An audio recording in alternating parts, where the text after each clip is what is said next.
Demand থেকে সরে আসা বা এখন কোনো স্পেসিফিক ডিমান্ড না রাখার মূল কারণটা কি হতে পারে এবং বারংবার গুয়াহাটি যাওয়া বৈঠক করা কিসের থেকে বিরত রাখা হচ্ছে ডিপ্লোম্যাটিক লিডারদের? না, এটা তো ওনারে বলতে বলুন, ভালো আমাদের কাছ থেকে কোশ্চেনে জিজ্ঞেস করুন। আমার যে বক্তব্যটা আমি রাখলাম, আমি আশা করি দে উইল পন্ডার, এরা নিশ্চয়ই চিন্তা করবে এবং আগামী দিন তারা তাদের অ্যাকর্ডিংলি তারা তাদের রণনীতি ঠিক করবে। অধ্যক্ষ নির্বাচনের সময় বলা হচ্ছিল যে গোপাল বাবুকে ওনারা সমর্থন করছেন, কিন্তু যেদিন ভোট ছিল সেদিন একজনও বিধায়ক সেখানে উপস্থিত ছিলেন না। সেই বিষয়টা নিয়ে কি বলবেন? এবং যে অভিযোগটা করেছিলেন যে ওনাদের সিটিং অ্যারেঞ্জমেন্ট, কিন্তু দেখা গেছে যেখানে যেই সিটিং অ্যারেঞ্জমেন্টে বসে শপথ নিয়েছিলেন সেই সিটিং অ্যারেঞ্জমেন্টে বসে ভোট দানের কথা ছিল এবং অ্যাসেম্বলি কাটিয়েছেন যে সেশনগুলো এই সিটিং অ্যারেঞ্জমেন্টেই, কিন্তু তখন কোনো অভিযোগ বা প্রতিরোধ ছিল না, শুধু ভোটিং টাইমে ওরা বেরিয়ে গেছে। আপনারা কি কনক্লুশন, আপনাদের অ্যাসেসমেন্টটা কি? দাল মে কুছ কালা হ্যায়, এটাই আমাকে তো মনে হলো সিটিং অ্যারেঞ্জমেন্ট কোনটা ওনাদের কাছে প্রাধান্য, অন্য ইস্যু নিয়ে ওয়ার্কআউট করতেন আমি খুশি হতাম। যে আমাদেরকে 27 তারিখ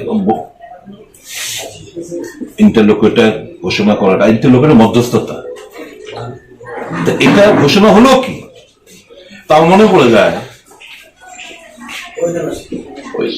জাস্ট এনসি দ্য বোমা তার পার্টি কি একটা হাই পাওয়ার কমিটি করেছিল, তখন বলেছিল তিপ্রালেন দিয়ে দিয়েছে, তিপ্রালেন দিয়ে বাজার চালাতি বলে বাজি পটকা ফুটেছে।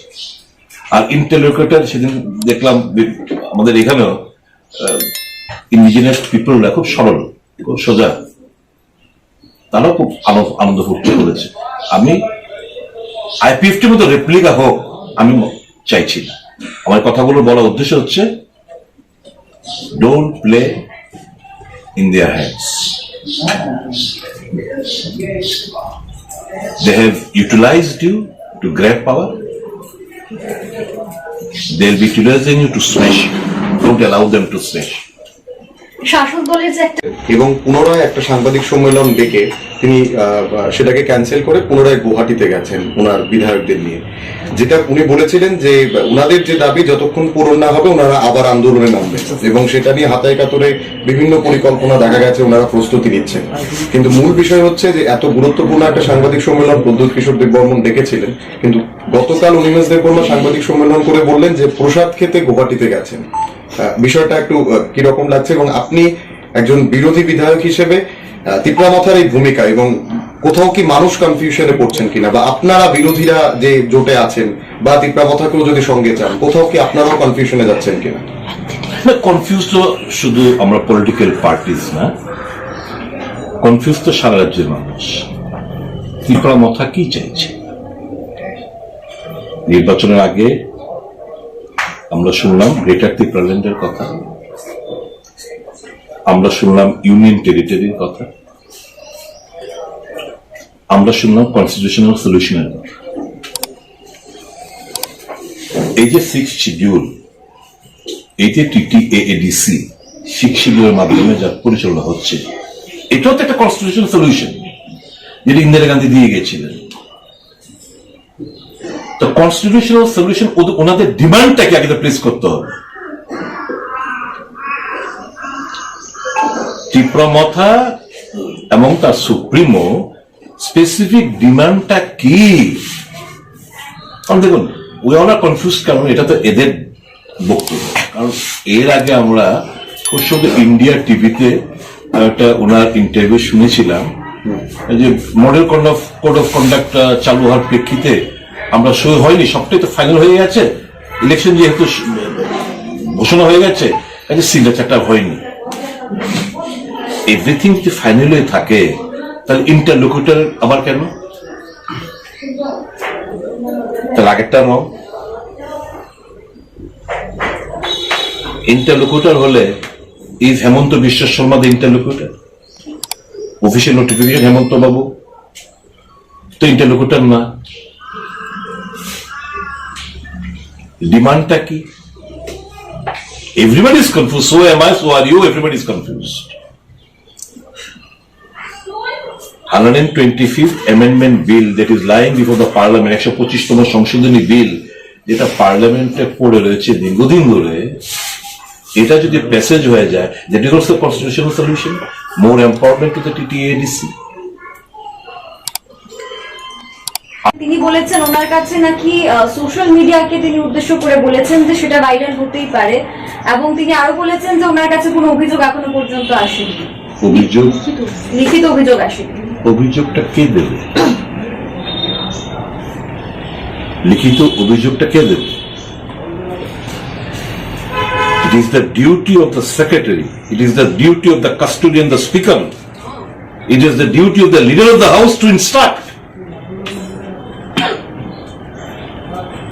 ডিনাই তো করেননি যে এটা ম্যানুফ্যাকচার কনকক্টেড, বানানো হয়েছে, এরকমটা তো বলেননি। তার ঘটনাটা ঘটছে দেখেছেন, এবং এই যে যার বিরুদ্ধে অভিযোগ, সেও না কিরকম বলেছেন মিডিয়ার কাছে, হয়তো আমি শুনেছি, কোনো সময় আমি জানি না, যে হঠাৎ করে নোটিফিকেশন এসে এই সমস্ত ব্যাপারে নোটিফিকেশন আসে না, নোটিফিকেশন কিভাবে খুলেছি, এবং নট অনলি ওয়ান, মানে he is a regular searcher of all this porn films, তবেই তো এই জিনিসগুলো স্ক্রলিং হয়ে আসে।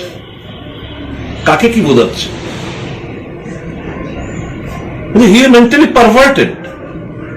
Now it is the duty of the leader of the house, the custodian of the house, the speaker, যে sanctity এই হাউসের বজায় থাকবে কিনা, নাকি এই পারভার্টেড, মেন্টালি পারভার্টেড, বিকৃত মস্তিষ্ক একটা লোককে নিয়ে হাউস আগামী দিন চলবে, এটা ঠিক করবে leader of the house and the speaker. কি অভিযোগ করবে? এই সমস্ত কথা বলা মানে ইন্ডালজেন্স দেওয়া। তাহলে তো যে কোনো নাগরিকদের কাছে আমরা কি বার্তা দিলাম? You are at liberty to watch porn film in the society, in front of common people. You are at liberty to watch porn films anywhere, any place, anytime. এই বার্তাটাই তো আমরা দিতে চাইছি। এটাই তো, যদি আমরা চুপ করে থাকি, এটাই তো মানুষ বুঝবে। আগামী দিন এই সমস্ত ঘটনাগুলো যদি আরো বেশি মাত্রায় ঘটে সারা রাজ্য জুড়ে, তখন কি উত্তর থাকবে? প্রশাসনের কাছে কি উত্তর থাকবে? যারা আইন রচনা করে, তাদের যারা যদি আইন ভঙ্গ হয়, তারা যদি মানসিক এতটুকু পারভার্সন এই মাত্রায় নেমে আসে, তাহলে আগামী দিন বার্তাটা it is crystal clear to the society. কাজে এই সমস্ত কথা বলে, টেকনিক্যাল পয়েন্ট তুলে জিনিসটাকে অ্যাভয়েড করার থেকে বরঞ্চ স্টার্ট অ্যাকশন নেওয়া উচিত বলে আমি মনে করি, এবং স্পিকারের কাছে এবং লিডার অফ দ্য হাউসের কাছে আমার এই বক্তব্যই থাকবে। ভিডিও ক্লিপিংস গুলো উনি দেখেন,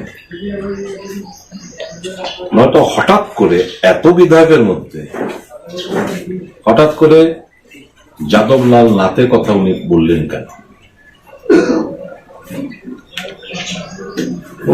ওনার বক্তব্যটা যে রাজনৈতিক রসায়ন,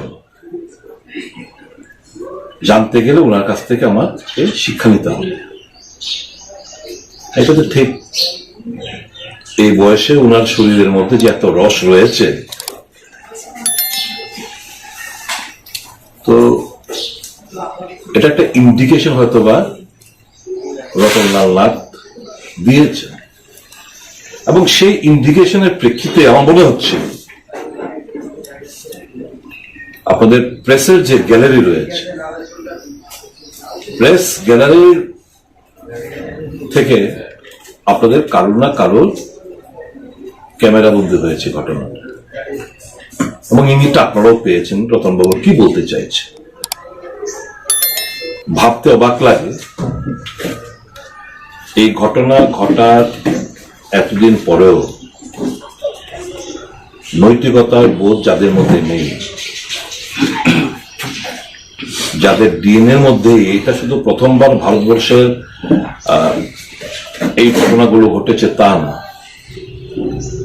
এর আগেও কর্ণাটক, গুজরাট, এখন ত্রিপুরায় এই ঘটনাগুলো ঘটতে আমরা দেখেছি, এবং একই পার্টির বিধায়কদের দ্বারা এই সমস্ত ঘটনাগুলো, নোংরা ঘটনাগুলো ঘটছে, বিধানসভার পবিত্রতা নষ্ট করছে, বিনষ্ট করছে। প্রত্যেকটি বিধায়ক, মুখ্যমন্ত্রী থেকে শুরু করে কনিষ্ঠতম বিধায়ক পর্যন্ত সবাই আজকে আমরা অপমানিত, আমরা কলঙ্কিত। এরকম